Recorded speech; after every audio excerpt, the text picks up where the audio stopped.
Welcome back to our channel. Today we're going to be reading A Little Golden Book, Walt Disney's The Prince and the Pauper.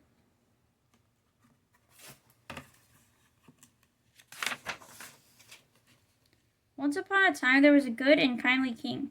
He ruled his country with fairness and generosity. But one day the king became very ill and could no longer watch over his kingdom.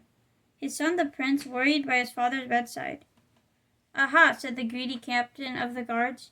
"Now my friends and I can steal from all the king's subjects." And day after day they filled up the palace with mountains of food and trunks of gold.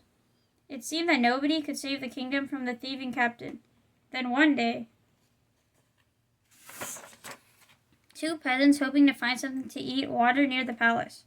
It just happened that one of the paupers, Mickey, looked exactly like the king's son, the prince. But this beggar boy's life was not like the life of the prince.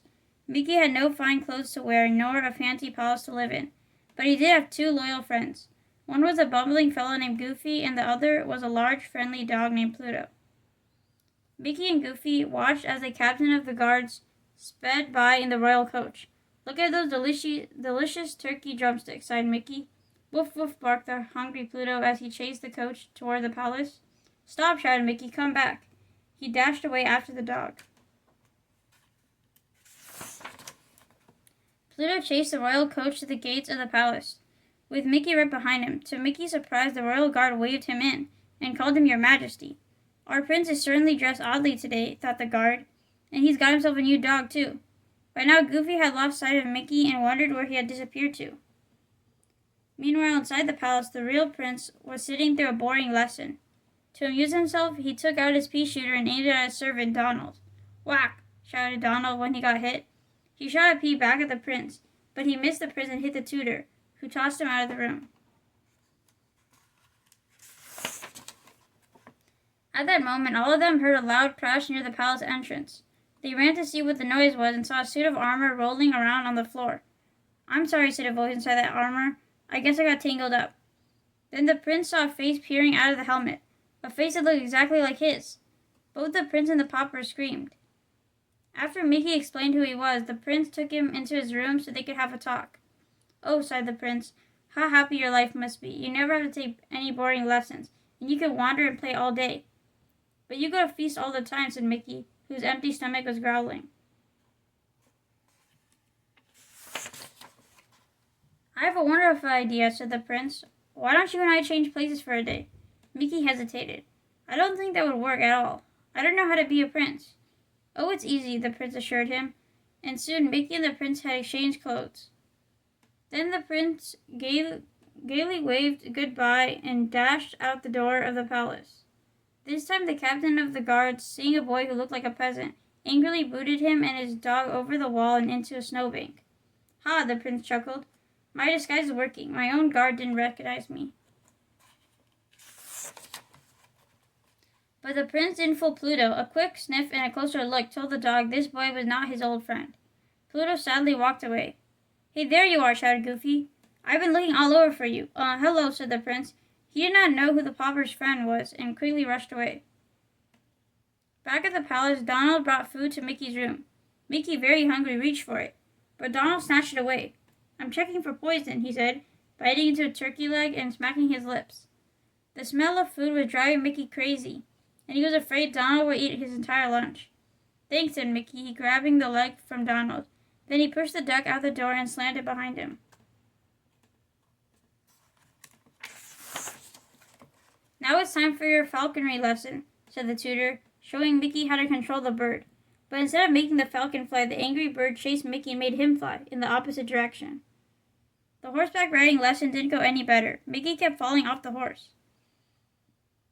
Meanwhile, the real prince had decided to try sledding through the snow with the peasants. Unfortunately, he tripped and tumbled down the hill, becoming a giant snowball. The prince rolled and rolled and rolled down to a busy marketplace. And there, to his astonishment, the prince saw the captain of the guards stealing food from the peasants. "Stop," ordered the prince, but the guards didn't recognize him and kept on stealing. "I had no idea our guards were taking food from the people," said the prince. "There'll certainly be some changes when I get back to the palace." Just then a royal food wagon appeared. "Give these people food," the prince ordered the guard, showing him his royal ring. "Yes, sir," said the guard when he saw the ring, but the cruel captain and his men came dashing through the crowd, trying to steal the food right back. They shoved the people and the prince as well. Luckily, Goofy came along and helped him to escape. "You saved my life," the prince said gratefully. Just a few minutes later, the town crier came by and announced that the good king had died. "I must go to the palace right away," said the prince. "I will miss my father greatly, but now it is my duty to take over as king." "Gosh," said Goofy, "you're the prince? I didn't know. I thought you were my old buddy Mickey." "I'm your friend from now on," vowed the prince as he rushed away from the palace, toward the palace. At the palace, the prince was greeted by the captain of the guards. "I see a royal ring," the captain said, "but it won't do you any good." He grabbed the prince and tossed him into the dungeon. "As soon as the pauper is crowned king," said the captain, "I shall unmask him as an impostor and rule the kingdom myself."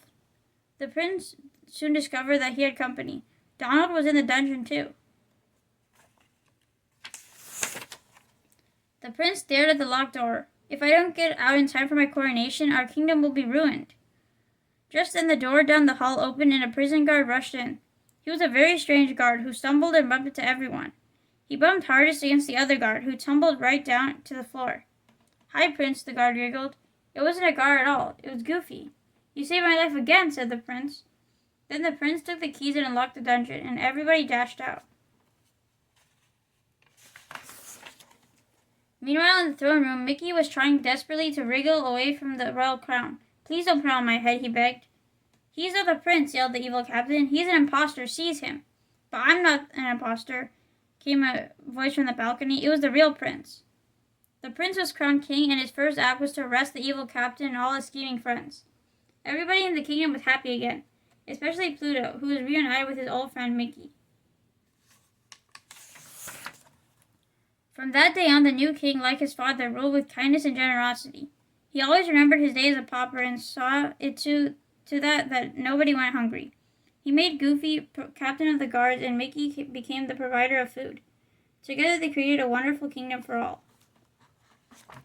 Thank you for joining us for today's book read, a little golden book titled The Prince and the Pauper. We hope you guys enjoyed the book. Consider subscribing to our channel if you're new to it.